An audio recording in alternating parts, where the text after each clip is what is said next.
เมื่อนี้เป็นตาเมื่อยเบื่อหน่ายนำทั้งเหตุการณ์บ้านเมืองเนาะขนาดนั้นข้าราชการสอบบรรจุนั่นนี่ก็โกงกันเบิดทั่วประเทศไทยเลยยังก็ดีข้าราชการกับขี้โกงเพราะข้าราชการผู้มีตำแหน่งหน้าที่อำนาจก็หาวิธีโกงกันทุกหน่วยงานเลยทั่วประเทศเลยขนาดเด็กน้อยนักเรียนอันยังสอบแข่งขันในการเป็นรดสื่อๆกับโกงไหมเป็นเงินว่าสันคนที่เป็นคนที่ตั้งใจทุกข์ยากลำบากแต่ว่าเขาตั้งใจในการฝึกฝนตนเองออกกำลังกายแข็งแรงตั้งใจในการกระทำบ่ว่าสิแลนบ่ว่าสิวิดพื้นฟิตอัพสควอตจัมป์หรือดึงคอทุกอย่างคนที่เขาตั้งใจที่เด็กน้อยที่เขาตั้งใจแต่เป็นส่วนมากจะเป็นครอบครัวที่ยากจนหรือปานกลางจังซี่ไหมเขาจะตั้งใจเอาได้พวกนี้เขามีความหวังเขาจะได้ดักฮะสมมติว่าลงสมัครสอบ200แต่ว่าเอา30คนแต่อย่างนี้ค่าสอบแค่นักเรียนนั่นเด็กน้อยมัธยมซื่อๆก็เอาค่าลงสมัครสอบผู้ละ300เด้บัดนี้200คูณ300มันเท่าใดบัดนี้แต่ว่าเอา20หรือเอา4หรือเอา5คนนิดนึงมั้ยบัดนี้พวกอันอีเลอะเทอะทะคนมีเงินที่เขาจ้างไว้แล้วได้เด้ได้แลนกับบ่ได้อิหยังก็บ่ได้วิพื้นก็บ่ได้พวกจังซั่นได้เข้าไปได้ขนาดเด็กน้อยนักเรียนได้นี่นั่นแหละบัดนี้คนที่เขาตั้งใจคนที่มีความรู้ความสามารถแข็งแรงพอบ่ได้ทำงานสมมุติว่าเป็นพวกทำงานก็เหมือนกันคนที่มีเงินปึกกับปึกโกงกับโกงเนาะแล้วก็ข่มเหงรังแกเอาเปรียบคนกับเฮ็ดเด้แต่พวกจังซั่นได้เข้าไปทำงานบัดนี้แล้วจังมาหาออกกฎหมายกฎหมาข่มเหงรังแกประชาชนคนยากจนเพราะว่ามันบ่ได้เกิดมาจากความยากจนพวกนี้เนาะเป็นตานายบ่ล่ะทั่วประเทศเด้ฉะนั้นมันบ่มีหยังที่ยุติธรรมแล้วล่ะเด้อเดี๋ยวซุมื้อนี้จักแม่นอีหยังหาตั้งแต่ไล่พระหาจะจับตะพระตำรวจก็เลยตำรวจกับตานายนี่รู้สึกขยันมันเพียรเหลือเกินโคตรพ่อคนแม่พวกนี้หาจับพระบางได้ปลูกป่าขึ้นได้หลายก็หาว่าบุกรุกเท่านั้นเท่านี้ไปเด้นั่นแหละเฮาสิบ่สามารถที่สิพึ่งพาอาศัยสิ่งเหล่านี้ได้บ่ว่ากฎหมายนะบ่ว่าทนายบ่ว่าหิแมงหยังก็ทั้งสอบว่าตำรวจก็โกงเพราะตำรวจทหารก็โกงเพราะทหารสิว่าหยังภาษาเด็กน้อยนักเรียนซื่อก็โกงเนาะจนตะเบื่อหน่ายบ่ซั่นเฮาเลยว่าอาสาว่าสิไปพึ่งพากฎหมายบ่ได้มีเงินชนะเข้าใจว่าล่ะถ้าผู้ใดมีเงินผู้นั้นชนะบ่เกี่ยวกับผิดกับถูกบ่ได้มีคุณธรรมศีลธรรมบ่มีขนาดเด็กน้อยนักเรียนผู้ใดมีเงินบ่เฮ็ดหยังก็สร้างล่ะชีโลกอายุแห้งก็บ่เป็นได้เฉยสอบตำรวจก็โกงสอบข้าราชการทุกอย่างก็โกงมีแต่โกงกับโกงนั่นแหละพวกเฮาจงหาความยุติธรรมให้ตัวเองบ่จำเป็นบ่ได้อย่าไปคิดว่าสิพึ่งพาอาศัยกฎหมายใดตำรวจใดทหารใดเด้คนที่มีเงินเท่านั้นเด้จังสิเฮ็ดได้ฉะนั้นพวกเฮานั่นน่ะจังว่าถ้าเกิดว่ามีการมาบุกรุกหรือว่ามีการมาหาเรื่องบ่ต้องไปแจ้งไผร่วมตัวกันสามัคคีกันสู้ได้เท่าที่มีอาวุธจังว่าล่ะเพราะเอาอาวุธเอาเพราะมีปืนเพราะมีไม้ค้อนไม้เพราะมีตีนมีศอกมีกำปั้นซัดมันกาลียุคคักแล้วเด้เดี๋ยวนี้กาลียุคแล้วอย่างที่เพิ่นทำนายไว้ว่าโลกนี้ขาดศีลขาดธรรมนะโลกกาสิพินาศแม่นความเบิดเด้บ่มีศีลคือการคำว่าบ่มีศีลนี่หมายถึงทำร้ายเบียดเบียนข่มเหงเอาเปรียบรังแกทั้งมนุษย์และสัตว์ทั้งหลายหรือทำร้ายข่มเหงรังแกเอาเปรียบคนทุกข์คนยากเข้าใจว่าล่ะนี่คือเอิ้นว่าบ่มีศีลบ่มีธรรมคือบ่มีความเป็นจริงผู้ใดโกหกได้มีเงินได้คนนั้นชนะเดินว่าบ่มีศีลบ่มีธรรมโลกถ้าหากสิ ขาดศีลขาดธรรมแล้วก็เป็นว่าถึงความชิบหายไปเรื่อยแหละเห็นว่าล่ะตำรวจทนายบุกตวัดเนาะบัดโจรอีลีนเพราะสำนันแหละพวกนั้นเฮ็ดสนามกอล์ฟบอกพวกเฮ็ดรีสอร์ทพวกเฮ็ดโรงแรมพวกเฮ็ดสัมปทานปูนพวกเฮ็ดหยังถือกฎหมายเบิดบ่จับว่าเขามีเงินนั่นบ่พวกใดมีเงินบ่จับเขาเด้ซัวซ่าสารเลวสร้างฆ่าคนตายมากก็สร้างฆ่าคนฆ่าพระก็ตามบ่จับพวกนี้แม่นบ่ฉะนั้นเฮ็ดจังใดเฮาก็เกิดมาตายบ่แห้งแล้วต้องแลกด้วยชีวิตจักว่าล่ะสัตว์เลยมันหมื่นตัวหนึ่งกูก็สิสู้กัดเอาคือหมดแดงนี่ก็ได้ตัวเนาะตัดสินหมดแดงมันใจเด้สร้างตัวบักใหญ่มันก็สู้เด้มันกัดเอาจนว่ามันตายค่าเด้นั่นแหละว่าบางเฮาบ่อาจสามารถสิไปพึ่งพาอาศัยผู้อื่นได้ฉะนั้นความสมัครสมานสามัคคีดีที่สุดเด้ความสามัคคีเท่านั้นความจักตักแจ๊กเบาพื้นนินท่ากันความนั้นคนนี้ในหมู่คณะบ่สมควรมีไผสิมาเด้อเอาแม่เพิ่นมึงคือว่ามึงเก่งแท้เด้มันสิเป็นคือพวกนกพิราบเด้นี่นั่นแหละไผบ่สู้เฮาก็สู้อยู่แล้วตีทีนึงก็เอาเฮากูเนาะกัดหูมันฆ่าพวกจังซี่นั่นแหละฉะนั้นหมู่ภิกษุสงฆ์สังสามัคคีกันนำนะคมแฝกผู้ละอันโลดถ้ามีปืนกับปืนผู้ละอันเลยสู่แมงเลยศาสนาอื่นก็ยังเฮ็ดได้ไหมเขาก็ใส่คำว่าศาสนาไหมนั่นบ่ฝึกอาวุธได้ฆ่าคนก็ได้ฆ่าคนก็บ่เห็นว่าสิไปจับเขาไหมเฮาก็เอาคือกันนั่นแหละย่านหลายเขาบาปมันบ่บาปดอกฆ่าคนเลวจักว่าล่ะบ่ได้บาปเด้มันดีจักว่าล่ะมันสามารถที่จะป้องกันให้คนดีอยู่ได้ให้คนถูกคนยากอยู่ได้แต่พวกเร็วๆสารเร็วนั่นสัตว์แมงเลยมันไปสนใจเห็นอะไรก็ตายอยู่แล้วแม่เนาะแต่ล้มความตายมันหึกเหิมใส่อยู่ในเฮาของบริวารมันสิยานเด้นั่นแหละว่าหลายๆอย่างว่าเฮาเห็นเป็นข่าวมาตลอดเป็นระยะเขาไม่ระยะหรอกต่อเนื่องกันเลยข่าวเมาเหล้ามาตั้งทางใดก็เอามาออกว่าไม่เป็นการรักษาศาสนารักษาแมงบ่จังนั้นเมาเหล้าก็มาออกฉี่ม่วงกินยาบ้าก็เอามาออกพระดังหลุดดังแมงบางโหดบางหูจักแกมันไผบุ๊บเนาะแล้วก็เฮ็ดว่าลูกปลาลูกยังไปมันบ่มีคุณธรรมศีลธรรมพอแห้งแล้วเลยนี่เอาแต่คำว่ากฎหมายมาเบา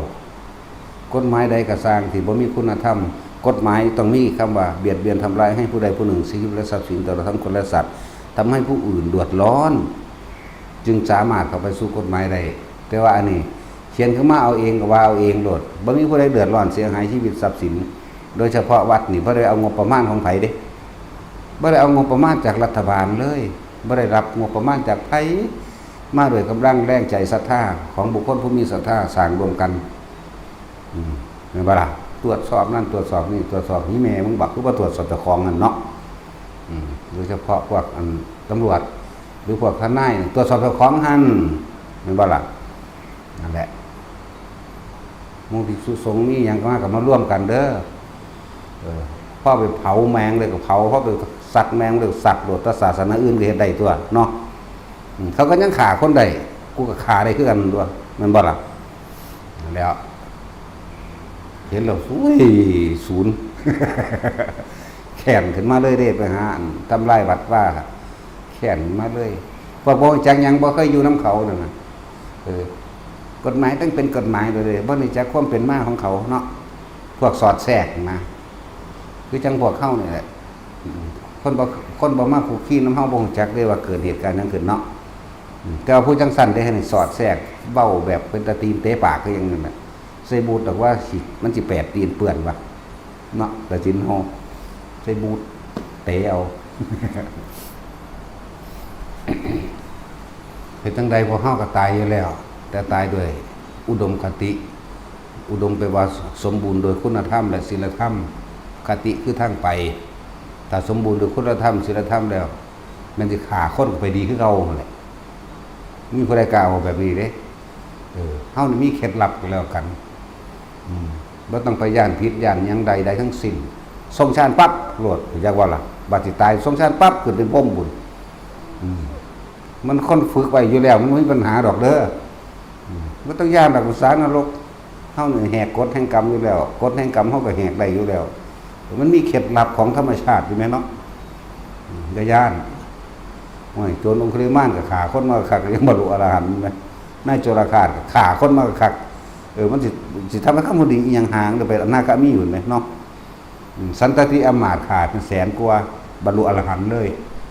จังซั่นล่ะพวกนั้นคนเลวบ่ได้พวกเราไปกานนั่นแหละให้กำลังใจแต่ละคนเด้อคนทุกข์คนยากนะถูกรังแกข่มเหงเบิดคนที่บ่มีแต่ความตั้งใจกับฝีมือการงานของเขาดีแต่ว่าบ่ได้ทำงานแต่ว่าลูกหลานพวกรวยๆพวกขี้โกงมาเป็นทอดๆลูกออกมาก็เอามาโกงเป็นทอดๆอีกมันสิจักความลำบากของคนอีหยังมันสิมีศีลธรรมคุณธรรมมหากฎของแมงมาสิแมงนั่นแหละมันจงปกป้องตนเองเด้อบ่อาจสามารถที่บ่มีหน่วยงานใดเข้ามาปกป้องเฮาได้เด้นอกจากพวกเฮาเองนั่นแหละมันสั่นมันตะเบื่อหน่ายบ่ล่ะนี่แล้วโลกมันขาดศีลธรรมถ้าว่าแผ่นดินถล่มเห็นบ่แผ่นดินถล่มตายกันบักหลายรวดนั่นจังซั่นจักแผ่นดินถล่ม2ประเทศพุ่นตัวแม่นบ่ล่ะนั่นแหละธรณีภัยแผ่นดินถล่มคนก็ตายเพราะว่าโลกมันขาดศีลธรรมแล้วมันมีแต่ความโลภกับความโลภมันเลยสู้กันด้วยความโลภเนาะความโลภต่างๆความเห็นแก่ตัวมันบ่มีศีลธรรมคุณธรรมพอสิให้แผ่นดินแน่นหนาได้ช่วงนี้มันมีอยู่เฉพาะอันนี้แหละประเทศไทยนี่แหละบัดนี้คนก็ขาดศีลธรรมเดี๋ยวแผ่นดินก็ถล่มคือกันความโลภที่บางได้หลายบางหันก็สิลงก่อนสั่นภาคอีสานยังพอมีความแน่นหนาอยู่เด้ภาคอีสานยังพอได้แน่นหนาอยู่โดยคุณธรรมถือว่า50อยู่แต่ก็เริ่มเบาบางลงมาแน่แล้วล่ะเนาะอันอื่นๆมันบ่มีเลยสุดแล้ว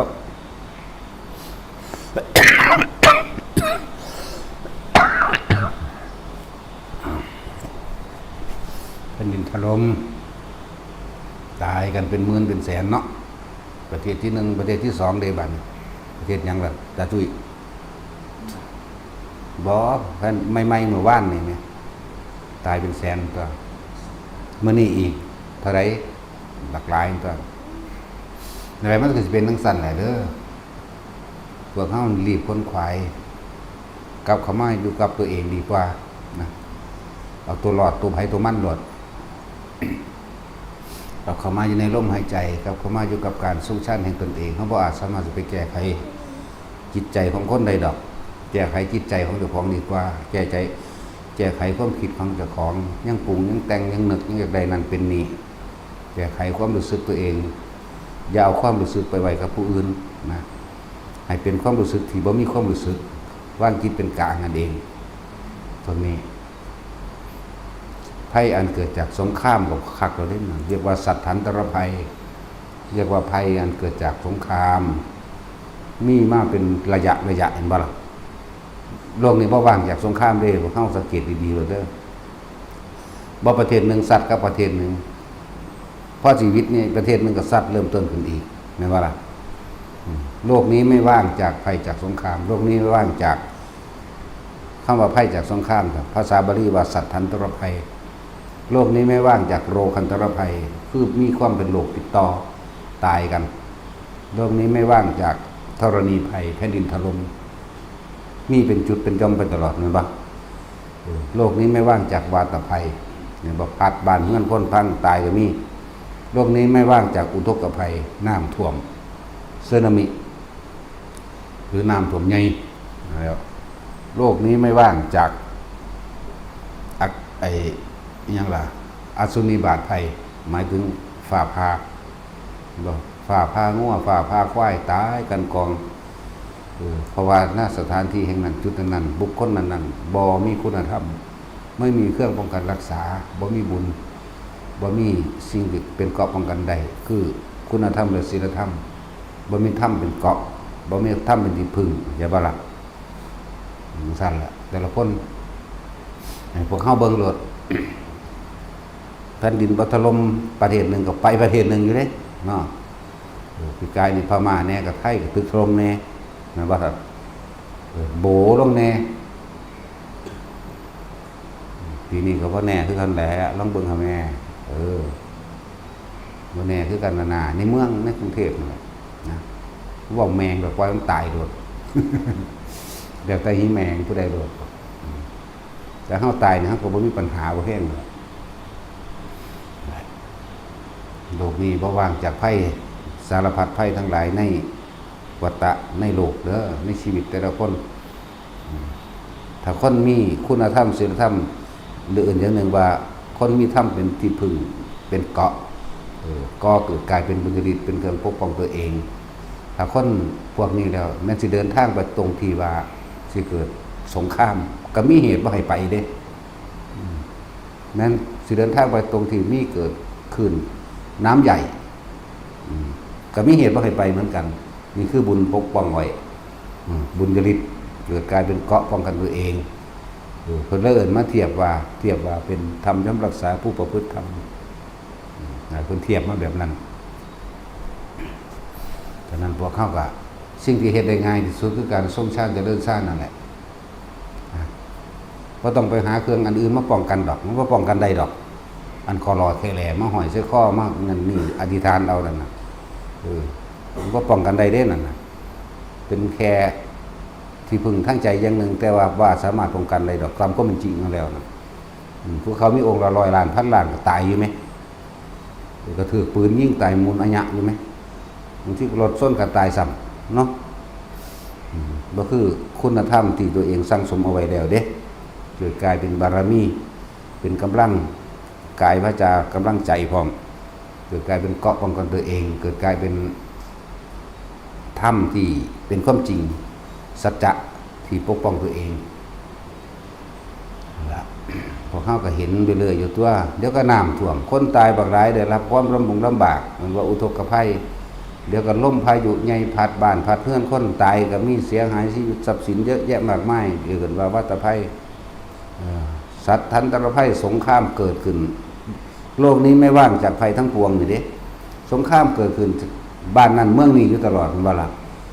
เมื่อกี้เฮาก็เกิดในประเทศไทยกับประเทศนั้นคนเหมือนกันแต่แข่งแย่งความเป็นคนเพราะความเห็นแก่ตัวของตนของแต่ละคนก็เลยเกิดเป็นภัยอันตรายมาทำลายพวกเดียวกันนั่นแหละทำร้ายมนุษย์เหมือนกันทำร้ายสัตว์เหมือนกันบางทีอสุนีบาทภัยคือฝ่าพายเฮาเบิ่งข่าวคนก็ตายงัวก็ตายควายก็ตายถึงสั่งบัดนี้มนุษย์ภัยอันเกิดจากมนุษย์ด้วยกันปล้นกี้ฆ่าลักข่มขืนทำลายกินยาบ้าเกิดสติก็ดีฆ่าคนไปเหตุไปฆ่าพ่อฆ่าแม่ฆ่าตายายลุงป้าอาฆ่าเด็กเล็กเด็กน้อยฆ่าเห็นมันเห็นบ่โลกมันเป็นจังซี่คนโลกความโลภของคนหาแนวมาร้อนประสาทหาแนวมาขาย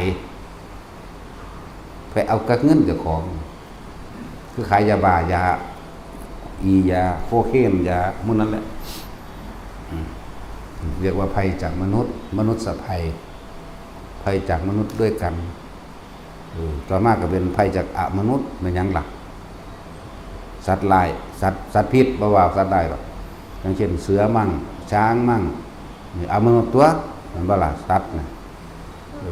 ภัยอันเกิดจากช้างอันเกิดจากเสืออันเกิดจากงูพิษอันเกิดจากหลายๆอย่างเพราะนั้นลงนี่บ่เว้นไว้จากภัยเด้อโรคันตรภัยนี่เห็นบ่โรคเดี๋ยวก็โรคอีหยังโควิดเดี๋ยวก็อีโบลาเดี๋ยวก็อีหยังแก้วอีหยังสารพัดเนาะผู้ที่เป็นก็ล้วนแล้วถ้าเป็นคือบ่มีธรรมเป็นเกาะเป็นบ่มีธรรมเป็นที่พึ่งเลยว่าเกิดกลายเป็นคนบ่มีบุญเลยกลายเป็นโรคเป็นหยังไปล่ะ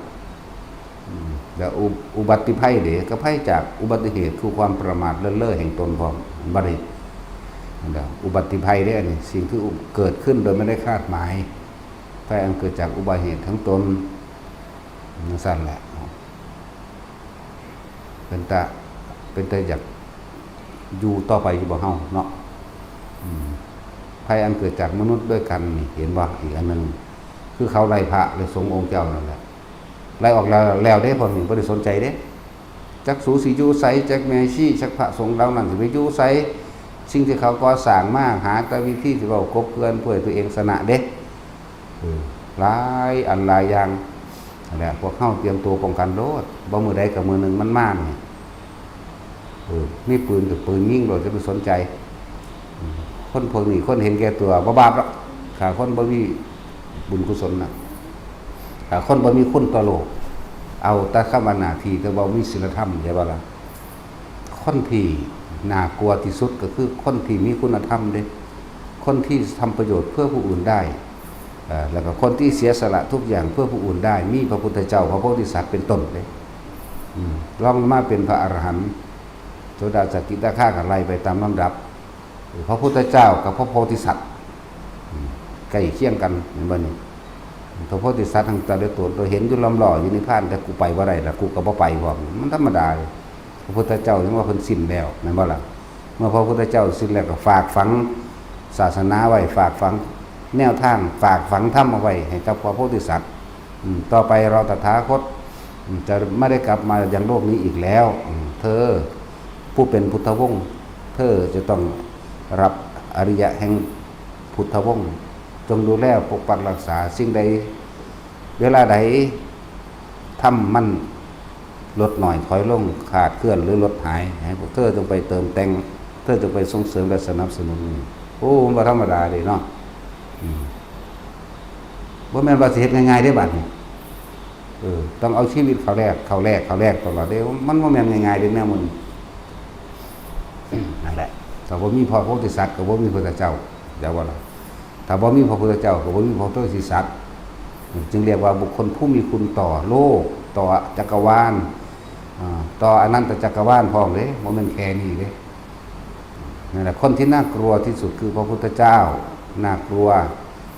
เพราะว่าเฮาไปแตะต้องบาปกรรมมันหนักลองมาคือว่าโพธิสัตว์หนักพระอรหันต์มื้อนี้พระอนาคามีพระสกิพระโสดาแล้วก็บุคคลผู้ทรงฌานบุคคลผู้ทรงศีลไล่ลงตามลำดับมันตั้งแต่ทรงศีลทรงฌานโสดาสกิทาคาไล่ถึงอรหันต์ไล่หาพระพุทธเจ้าไล่หาพระโพธิสัตว์นี่นั่นแหละบุคคลที่น่ากลัวน่าเกรงขามไม่ควรประมาทกับบุคคลทั้งหลายเหล่านี้เนาะนั่นแหละแต่ว่าแต่ละคนพวกเข้านั่นเอาตัวเองให้มันรอดเถอะนะเอาตัวเองจะไปนั่นครับหลวงพ่อลำลีลำไรนั่นนะหลวงพ่อเอาแมงเบิดในโลกนี่แหละอยากว่าแต่ว่าพวกเข้านั่นเอาตัวเองบ้านในรอดก็เลยว่าเอาเฉพาะตนโลดหลวงพ่ออันนี้บริสนใจอยู่แล้วพอเห็นได้ก็เห็ดแมงเบิดนั่นแหละเนาะพอขาดิโหดอยู่ดิหัวนั่นนี่ก็ดีเนาะแต่สินเฮาถ้าขามาอะไรแต่สินเราใส่เหยียบ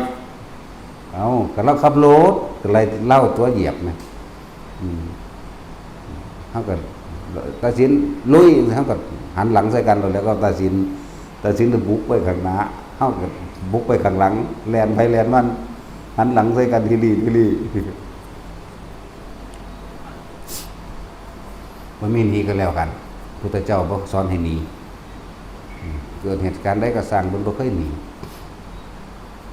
นะครับว่าพวกเข้าบัดนี้ก็สมควรสิน้อมนำเข้ามาสารุสังเวชตัวเองซะ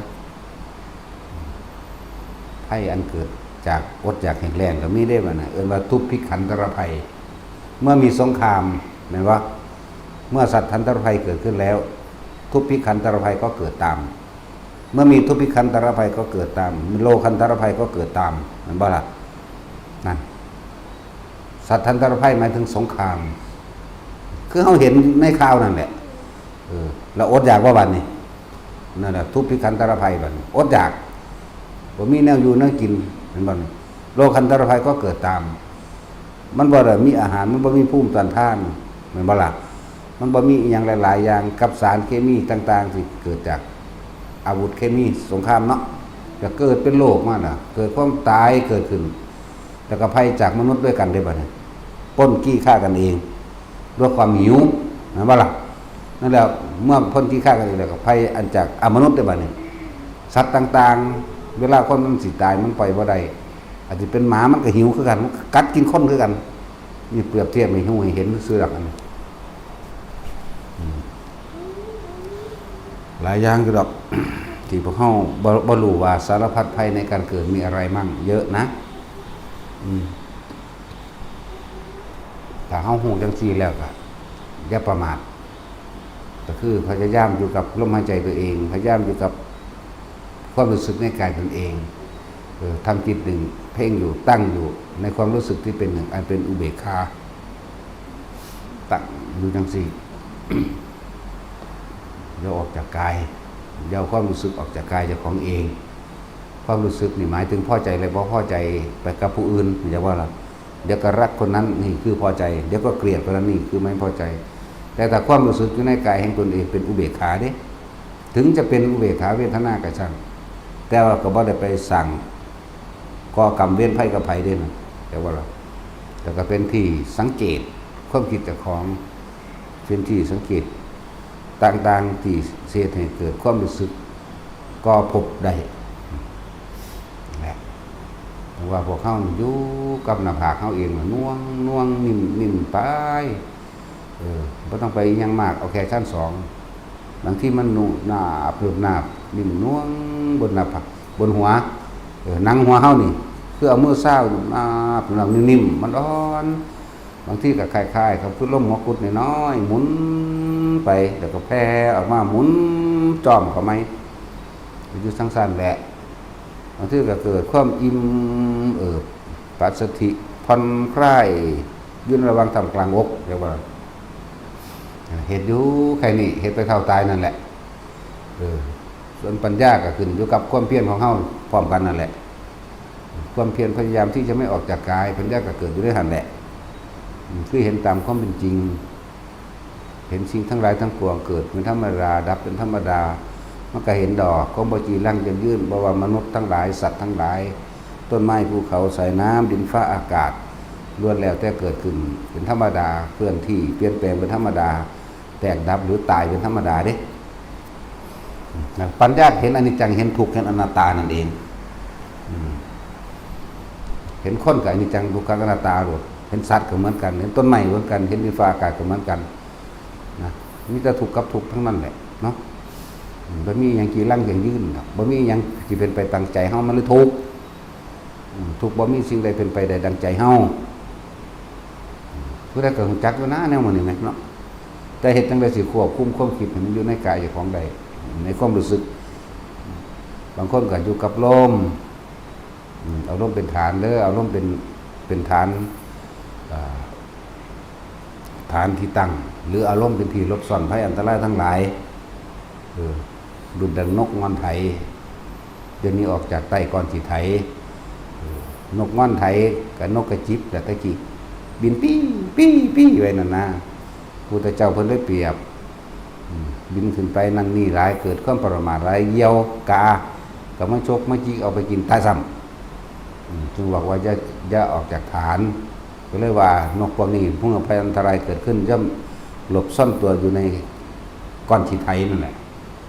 อยู่ในมูลแห่งไถมันจะลบปั๊บเข้าไปรีอยู่ในหันเหยี่ยวก็หาบ่เห็นกาก็หาบ่เห็นแม้หมาก็หาบ่เห็นมันจะลบอยู่ในฐานของมันแต่ตอนพวกเขาก็จะหนีจากฐานเหมือนกันเกิดอะไรขึ้นให้กลับมาฐานเดิมหมายถึงลมหายใจซะก่อนเมื่อลมหายใจขึ้นแล้วปุ๊บมันก็ขึ้นหน้าผากเองขึ้นหัวเองขึ้นกลางอกเองเป็นนังจังหวะหลายๆอย่างเพราะมันก็เป็นแบบนี้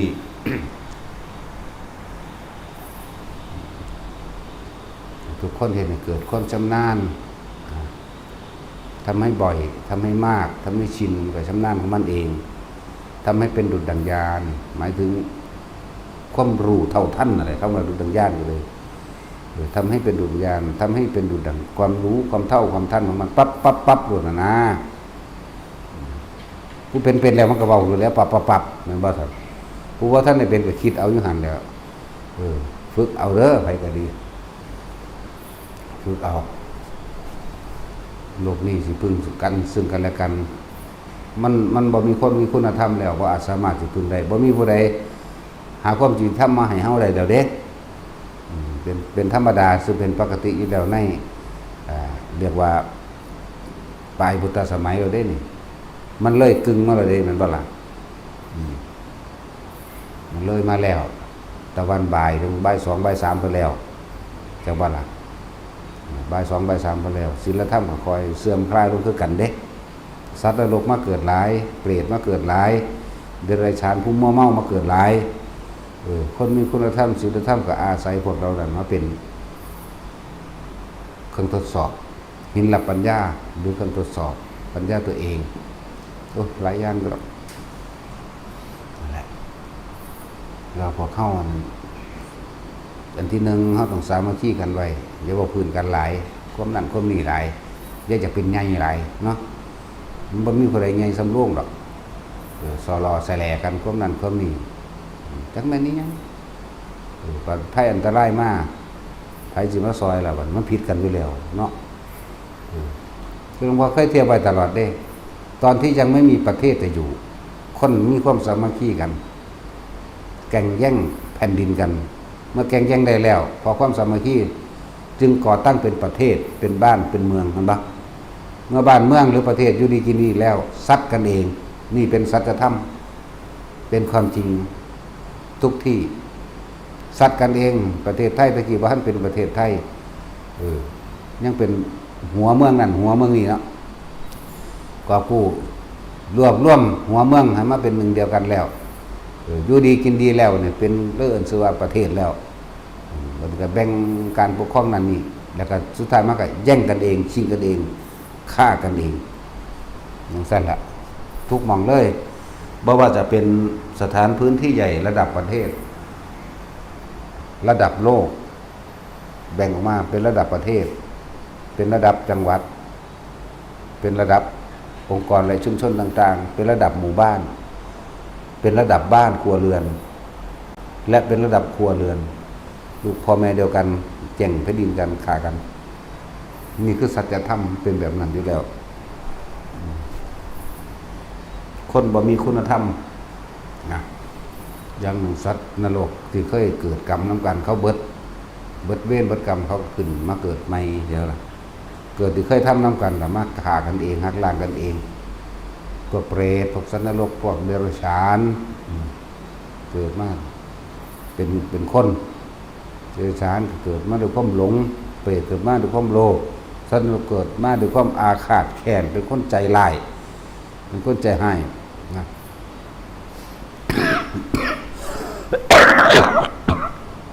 แต่ว่ากะถ้าเอาถ้ำเข้ามาเป็นเครื่องประดับประดาก็สามารถฝึกตัวเองได้ข่มตัวเองได้เอาความจริงนี่ก็ต้องอาศัยผู้พ้นรู้จริงคือพระพุทธเจ้ามันก็แสดงอริยะแปลว่าผู้ไม่เบียดเบียนแปลว่าผู้ไม่มีศัตรูสัตว์หมายถึงความจริง4อย่างหมายถึงทำอันหนึ่งเครื่องออกจากทุกข์เรียกว่าอริยสัจสี่บุคคลผู้ไม่เบียดเบียนบุคคลผู้ไม่มีศัตรูบุคคลผู้ไม่ทำร้ายใครอีกเป็นบุคคลผู้พ้นไปแล้วเป็นบุคคลผู้รู้ความจริงว่านี่คือทุกข์นี่คือเหตุแห่งทุกข์นี่คือหนทางดับทุกข์นี่คือทุกข์ที่ดับไปควรเดินตามเช่นนี้เดินว่ามรรคมีองค์8นั่นแหละเขาก็อาศัยธรรมของเพิ่นนั่นแหละอาศัยธรรมที่เพิ่นนำออกมาแสดงเราพวกเขาปฏิบัติตามก็ได้เหมือนกันพระนิพพานเสมอภาคกันเบิดบ่มีการแบ่งกันแยกบ่มีสูงบ่มีต่ำบ่มีดำบ่มีขาวไม่มีฉลาดไม่มีโง่ไม่มีผิดไม่มีถูกนะบ่มีสูงบ่มีต่ำเด้อเสมอกันเบิดเป็นธรรมชาติรู้เสมอกันถูกเข้าฝึกเอา เห็นนั่นนี่ก็สลดใจอยู่อยากแก้ไขอยู่แล้วขาแมงถิ่นเบิดแล้วคนบ่มีคุณธรรมเนี่ยเนาะแต่มันเฮ็ดบ่ได้ เขาก็เลยต้องฆ่าตัวเองเรียกว่าล่ะฆ่าความคิดตัวเองฆ่ายังไงเขาว่าอาจสามารถที่จะไปบังคับใครให้ทำตามใจเราได้เขาก็ต้องหยุดความคิดตัวนี้ไว้เพื่อว่าก็เกิดอารมณ์บ่มีปฏิฆะบ่มีอาฆาตเห็นบ่ฆ่าตัวเองคือฆ่าความเห็นแก่ตัวนี้อีกอย่างนึงเห็นบ่ล่ะหยุดความคิดแล้วก็มาพยายามสละตัวเองเพื่อผู้อื่นให้ได้โอ้ยยากคือหยังคนที่สละตัวเองคนที่สละตัวเองเพื่อผู้อื่นยากจะมีแต่พระพุทธเจ้าล่ะนะผู้ที่สองมาล่องมากกับพระโพธิสัตว์เป็นเส้นแหละแต่ว่าเขาบ่ฮู้ว่าผู้ใดสิเป็นไผเนาะแต่เขาบ่รู้แล้วเขาก็สิประมาทเฮ็ดหยังเขาจะไปถามหาเขาเฮ็ดหยังไผเป็นหยังก็ดีเนาะเขาก็เลยต้องพยายามห้ามความคิดตัวเองหรือฆ่าความคิดตัวเองประหารความคิดประหารความเห็นตัวเองประหารแปลว่าฆ่าแปลว่าล้างแปลว่าทำลายอย่างนั้นหันเขามาสังเกตตัวเองแต่มันคิดฟุ้งซ่านเขาเข้าไปก็เอาคำว่าโอ้มึงสิคิดไปใช้เดี๋ยวมันก็ตายดอกหรือมันกำลังสิอิจฉาเขารวยกว่าเขาเก่งกว่าเอาเขาก็ตายคือกันเขาก็ตายคือกันสิเอาหยังแค่เอาความตายน่ะมากคอยประดับประดาหรือปลอบประโลมในใจตัวเองคอยมันก็สงบลงเป็นบางครั้งเป็นบางช่วงเป็นบางตอนที่นี่เฮาเอามาคมขีประหารความคิดอันนี้ความคิดที่เห็นแก่ตัวความคิดที่อิจฉาเขาก็เอาความตายน่ะมาคมไปเรื่อยคมไปเรื่อยมันก็อยู่หรอกทุกคนเกิดมาตายอยู่แล้วทุกคนเกิดมาบ่มีอีหยังบ่มีใครเอาหยังไปได้แข่งแย่งชิงดีชิงเด่นกันแทบตายจนสุดท้ายก็ต้องตายแต่ไม่มีใครเอาอะไรไปได้เลยแม้สักอย่างเดียวนี่หมายถึงรูปวัตถุวันนี้อันที่เป็นน้ำเลยสิอารมณ์ความรู้สึกถ้ายังคล้องอยู่ในความพอใจก็ยังต้องเวียนว่ายตายเกิดต่อไปคล้องอยู่ในความพอใจความไม่พอใจแม้ไม่ปรารถนาก็จักได้มาเพราะสองอย่างนี้คือสิ่งเดียวกันที่ทำให้สัตว์ทั้งหลายเกิดความพอใจและความไม่พอใจทำให้สัตว์ทั้งหลายเวียนว่ายตายเกิดตามความพอใจเนี่ยเป็นเทวดากษัตริย์เบิดอายุเทวดาก็ลงมาเกิดเป็นคนใหม่มันสิบ่มีอาจจะเกิดเป็นคนแล้วมันสิบ่มีบ่อารมณ์อื่นที่มันสับเปลี่ยนกันนี่หั่นเห็นบ่โกรธมั่งเกลียดมั่งพอใจมั่งไม่พอใจมั่งนั่นเรียกว่าไหลลงทั้งต่ำเดี๋ยวบัดเนาะ ซึ่งในต่างๆสารพัดประสบการณ์ของพระพุทธเจ้าเมื่อครั้งเราเสวยชาติเป็นพระโพธิสัตว์เพิ่นก็เว้าเรื่องทานของเพิ่นมาจนถึงขั้นทานชีวิตใดเห็นบ่นี่เพิ่นเฮ็ดให้เป็นตัวอย่างทานของเพิ่นน่ะเป็นการตัดความโลภเป็นการสละความเห็นแก่ตัวเด้ทานของเพิ่นบ่แม่นทานเพื่อที่จะได้เกิดเป็นนั้นเป็นนี่หรอกนี่เพิ่นก็อธิบายมาแม้นประวัติของพระอรหันต์แต่ละองค์ก็เหมือนกันทานน้ำหนาต่อมาก็ศีลคือการไม่เบียดเบียนทำร้ายผู้อื่นทั้งชีวิตหรือทรัพย์สินเนคขมะคือการข่มจิตใจตัวเองสิเอาขอถ้ำอันใดมาข่มก็ข่มประหารมันได้ก็ประหารเนาะแล้วทานศีลเนคขมะปัญญาแปลว่ารอบรู้สิ่งทั้งหลายทั้งปวงตามความจริงว่าสิ่งได้เกิดสิ่งนั้นดับรอบรู้ตามความจริงและรู้รอบตามความจริงว่าสัตว์โลกเป็นไปตามการกระทำให้ตนเองไม่มีบุคคลผู้ใดผู้หนึ่งดลบันดาลให้คนเราไม่ได้เป็นไปตามที่อวยพรให้ไปสวรรค์ให้ไปนิพพานไม่อาจสามารถทำได้แล้วก็ไม่อาจสามารถที่จะตกต่ำเพราะคนที่สาปแช่งเอามึงตกนรกเอามึงเป็นเปรตเอามึงเป็นผีเอามึงตายไม่เป็นไปตามที่คนอื่นสาปแช่งจะเป็นไปตามการกระทำแห่งตนจึงเรียกว่าสัตว์โลกเป็นไปตามกรรมคือการกระทำของตนเองนี่เองตัวใดขึ้นก่อนตัวจิตเจตนาตัวมโนเหมือนบลักมโนจิตเจตนาคิดจินตนาการนั่นแหละมโนก็ดีฉะนั้นให้เฮามโนไปเฉพาะสิ่งที่มันเป็นบุญเป็นกุศลสักคำว่าบุญเราเข้าใจคิดแล้วพูดแล้วทำแล้วคือเกิดความสงบเย็นใจภายในตัวเองสามารถรับรู้เห็นความรู้สึกให้บุญได้คืออาการที่เกิดเห็นไหมล่ะมโน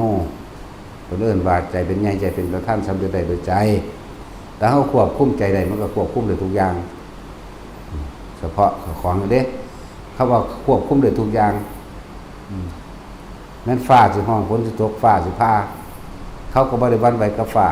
เห็นว่าล่ะว่าควบคุมบ่แม่นไปคุมฟ้าบ่ให้มันดังบ่ให้มันพาบ่แม่นว่าไปคุมดินบ่ให้มันถล่มบ่แม่นว่าไปคุมน้ำและลมบ่ให้มันเกิดขึ้นพายุใหญ่แต่ดูในใจตัวเองควบคุมใจตัวเองกล้าไม่มีกลัวไม่มีฉลาดไม่มีโง่ไม่มีผิดไม่มีถูกไม่มีบุญไม่มีบาปไม่มีอยู่ของมันอย่างนี้ตายก็บ่มีอีกแต่ว่าเป็นก็บ่มีอีกตายกับอยู่เสมอกันบ่มีความหมายนั่นแหละสั่นละโอ้ยบอกเรื่องพระอรหันต์มันยากอะเนาะ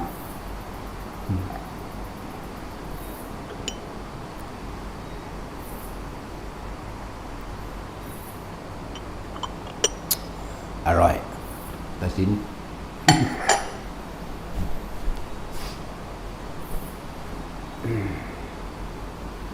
ทุกคนนึงว่าเขาบ่อาจสามารถสิควบคุมดินฟ้าอากาศได้เขาบ่อาจสามารถสิควบคุมผู้อื่นได้เขาสามารถควบคุมจิตใจของได้เด้มันมีวิธีอยู่แล้วเฮ็ดไปซ้ำตายจนว่าก็ตายแน่นอนเท่านี้ยอมรับยังเต็มใจหรือย่างไผก็ดีตามความคิดเห็นตามความเห็น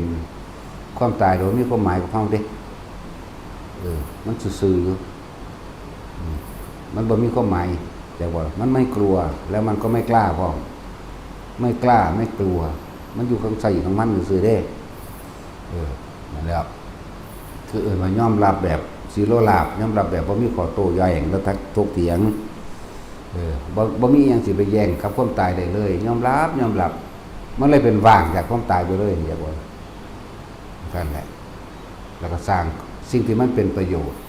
กุศลแปลว่าความฉลาดทั้งหลายที่ก่อให้เกิดประโยชน์ทั้งมนุษย์และอมนุษย์ทั้งหลายให้ได้รับผลของการกระทำที่เราทำเรื่องก็สร้างสภาพบุญกุศลสร้างไปอันใดที่คนได้ประโยชน์โดยไม่เบียดเบียนทำร้ายสร้างอันนั้นแหละถ้าเหตุนั้นแหละตั้งทันแล้วไปในสุดท้ายพวกเขามันก็ต้องตายจากกันดีๆนั่งอยู่นี่ตายเบิดเด้นี่แม่นนั่งอยู่บนอื่นในโลกนี่ตายเบิดนั่นแหละแต่เขาคิดเบิ่งเลยเด้อสัตว์ต่างๆที่เขาเห็นน่ะนกมาจากไสนกคือใครคือนกมาจากไหนทำไมจึงเป็นนกปลวกคือใครเป็นปลวกทำไมจึงเป็นปลวกปลาคือใครเป็นปลาได้ว่าล่ะทำไมจึงเป็นปลาวัวควายหมูหมากาไก่เขาเป็นใครเป็นเขาการพืชเช่นไรย่อมได้ผลเช่นนั้นเด้อการกระทำของตัวเองเป็นตัวกำหนดตัวเองสัตว์โลกเป็นไปตามการกระทำของตัวเองกระทำชั่วเมื่อไปเกิดในที่ชั่วแล้วก็ธาตุชั่วธาตุเลวก็ย่อมไหลสู่บุคคลที่ชั่วและเลวเพราะเคยทำกรรมมันลงกันไว้ธาตุดีธาตุรู้ก็ไหลสู่ธาตุรู้และธาตุดีเพราะเคยทำสิ่งที่เป็นสิ่งที่ดีสิ่งที่เป็นกุศลรวมกันไว้แต่ว่าแล้วเขาจะเลือกเอาตัวถ้ามันตัดว่าท่านใดก็ส่งก็เหตุเฉพาะสิ่งที่มันเป็นบุญเป็นกุศลเอาละนะแล้วก็เลือกคบคนนำเสวนาจะพารนังปันทิตานันจะเสวนาปูชาจะปูเชนิยานังเอตัมมังกลมุตตมังจะไปสนทนาจะไปคบกับคนพาลคือคนส่วนกันเบาพื้นกันอย่างว่าล่ะนั่นว่าคนพาลใครจะเบาเรื่องดีพันได้กูก็สิยกเรื่องหลายๆมาหักมาล้างว่าคนพาลคนพาลที่เบาออกรสชาติเด้ตาดูตาแดงขึ้นนี่จักเข่าเด้คือจังมันสิคักขนาดเดียวว่าธรรมดาดินั่นว่าคนพาลเวลาเบานินทาคนอื่นนั่นว่าคนพาลแสดงลักษณะท่าทางออกจากความรู้สึกที่มันจริงจังออกแล้วก็แสดงออกความรู้สึกทั้งในสิแสดงออกมาทางนอกมาถึงกายตากับตีปากกับเบี้ยวกัดไหลกับยกฟึดฟัดเตะพุ่นเตะผิดนั่นว่าคนพาลเขาสิบอกเรื่องดีไปในกระสร้างกูสิยกเรื่องไล่มาหักล้างนั่นว่าคนพาลคนมันบ่ฮู้จักคนพาลได้เลยต้องอธิบายเรื่องคนพาลนั่นแหละบ่เคยย่องคนอื่นดีเด้คนพาลบ่เว้าย่อง ยากสิออกจากคำว่าโอ้ยบุคคลนั้นเป็นคนดี เป็นคนที่ควรเคารพบูชาเป็นคนเสียสละเด้อยากกับคนสารพันแนวนี้สารเลวพันพร้อมได้จังว่าอาเสวนาเนี่ยอาแปลว่าไม่เสวะแปลคือไม่ควรพูดเสวนาเนี่ยไม่ควรพูดมันสนทนากับคนพาลเสวนาจะพารานังเห็นไหมคนพาลมันมีแต่สีส่วนแบ่งแยกสมัครพรรคพวกคมเหงกันตัวอะไรอื่นว่าคนพาลบริจักยังหลักผู้ชาจะพูดเสวนาจะพานังปันทิตานันจะคบนักปราชญ์บัณฑิตซะนักปราชญ์บัณฑิตแม่นบอกกับคนพาลกะจะเอาคำที่มันเป็นประโยชน์มาหักหลังคำพานมาหักหลังความบดีเด้นั่นแหละคือนักปราชญ์บัณฑิตทั้งหลายเป็นแบบนั้นบ่ได้หวงความรู้บ่ได้หวงวิชาแนะนำแต่สิ่งที่มันเป็นบุญและเป็นกุศลนี่เอิ้นว่านักปราชญ์บัณฑิตคอยประสานสมานมิตรระหว่างคนพาลแต่ว่าถ้าเมื่อมันบ่อาจสามารถที่เข้าใจกันได้คนนักปราชญ์บัณฑิตก็ถอยเด้นั่นแหละทะเลาะกับคนพาลนั่นหนีเลิศไปยืนนำคนโง่ๆดีกว่าเนาะคนโง่บ่มีผิดมีไผเลยแต่ว่าคนพาลมีได้เนาะนั่นแหละปูชาจะปูชนียานังเลยปูชาเนี่ยแปลว่าควรกระทำตามควรกระทำตามด้วยความเคารพบุคคลที่ควรกระทำตามด้วยความเคารพเรียกว่าปูชาจะปูชนียานังเอตัมมังคารมุตตมังนั่นแหละแล้วก็หาสถานที่ที่อันสมควรแก่ตนที่ว่าปฏิรูปประเทศวาโซจะปุเพจักตะปุญญาตาคำว่าปฏิรูปเนี่ยบ่แม่นว่าเป็นประเทศนั้นประเทศนี้ได้หมายถึงว่าสถานที่นั้นๆที่นั้นๆในวงล้อมของสิ่งเขตแดนนั้นมีตักกุศลเกิดนั่นแหละปฏิรูปประเทศวาโซจะปุเพจักตะปุญญาตาตมังกรโมตมังทานันจะธรรมะจริยาจยาตการนันจะให้ท่านตามการมั่งดูแลญาติผู้ใหญ่มั่งสงเคราะห์บุตรและภรรยาตามความเป็นจริงมั่งว่าไปคุณละยาวไปจนหอดพุทธสโรกธรรมเมหิจิตตังยสนากรรมปฏิอโศกังบริจังเกบังเกตมังคารมุตตมังเมื่อฝึกตนเองออกมาเรื่อยๆแล้วจิตที่ฝึกดีแล้วไม่หวั่นไหวต่อโลกธรรม8จะว่านี่สุขก็ให้รู้เท่าทันไม่ยึดมั่นถือมั่นไม่ติดไม่มีอะไรให้ยึดทุกข์ก็รู้แต่มันบ่ทุกข์หรอกถ้ามันรู้แล้วเหลือแต่กายเท่านั้นเหลือแต่ภาราหะเวปัญจขันธาขันธ์ทั้ง5เป็นของหนักเป็นของหนักแต่ว่าเขาก็บ่ทุกข์ดอกเพียงแต่ว่าเจ็บปวดไปน้ำมันจักหน่อยซื่อๆเป็นความรู้สึกทั้งขันธ์เรียกว่าเวทนาขันธ์เป็นธรรมดาแต่จิตขันธ์บ่มีสังขารขันธ์บ่มีหมายมีอยู่แต่ว่ามันบ่แม่นตั้งใจนั่นแหละฝึกไปเองจนนิพพานาสัจจิกิริยาเอตัมมังคารมุตตมังสุดท้ายแล้วก็ดับสิ้นตัณหาและอุปาทานเรียกว่าล่ะนั่นแล้วมงคล38ไหลลงมาสุดท้ายก็เป็นนิพพานคือเขาแหละผู้ใดแตกฉานในมงคลที่ปณีนะผู้นั้นก็เข้าใจได้ง่ายๆหนังสือมงคลที่ปณีหนังสือมงคล38มาสุดท้ายกับนิพพานาสัจฉิกิริยานั่นเป็นผู้คนผู้ถึงความดับสิ้นซึ่งตัณหาอุปาทานแล้วพวกเฮาก็พยายามอยู่นี่มันบ่อยากหยังมันก็สิ้นนั่นแหละมันจะคิดยากหลายเถาะเนาะกูบ่อยากได้หยังกูบ่อยากเป็นหยังกูสลืออยู่นี่แหม่มันก็จบประเด็นนั่นน่ะผู้ใดบอกหยังก็รู้ไปนำเขาซื่อความรู้สึกเกิดบ่ได้พอใจบ่พอใจเกิดบ่ได้นี่ได้เครื่องวัดนั่นแหละฝึกไปเรื่อยๆซ้ำพวกเขายังอยู่ดีอยู่อย่าว่าล่ะถ้าพวกเขายังอยู่ดียังมีหม่องอยู่ยังมีหม่องกินยังมีหม่องนอนอาบน้ำและสุขสบายดีสมควรเหมาะแก่ที่ปฏิบัติทั้งตนเองดูแลรักษากันอย่างดีอยู่แล้วล่ะ เอาสมทาน